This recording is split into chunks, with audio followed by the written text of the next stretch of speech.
ఎవరికి ఎంతో వారికి అంత మా సంగతి వదిలేరు ఫస్ట్ మీ ఓసీలకు 15% తీసుకోరు కథం మీ ఓసీలకు 15% తీసుకోరు ప్రతి మంది మా బీసీ మా ఎస్సీ మా మైనార్టీ మా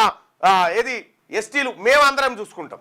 మీ ఫస్ట్ మీ 15% తీసుకొని పక్కకు జరుగురి నువ్వు పార్టీ పరంగా టికెట్లు అన్నాగో పార్టీ పరంగా మా 42 మంచుడు కాదు పార్టీ పరంగా మీ 15 మంచుకొని పక్కకు జరుగురి అంతే అంతకంటే ఎక్కువ 15 మీరు తీసుకొని అటు ఉండరు మీ దాంట్లోకి ఏ కాన వద్దు మాకు 15 అని మీరే చెప్పారు కదా ఈ 15 సంగతి ఏందో మీరు తీసుకొని అడ ఉండండి ఎందుకు మోసం చేస్తా ఉన్నారు ప్రజల్ని నాకు మీ అడుగులు కనిపిస్తలేవా మీరు ఎవరెవరితో ఏం మాట్లాడిపిస్తారు ఎవరెవరిని ఏమంటారు అని వట్టిగా నోరు బారేసుకొని తిడితిరి ప్రధానమంత్రిని రాష్ట్రపతిని అపాయింట్మెంట్ ఇయ్యగలని ఇంత కుట్రనా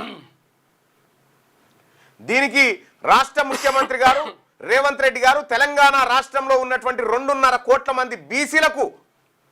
క్షమాపణ చెప్పు ఎస్ నేను తప్పుడు స్టేట్మెంట్లు చేసినా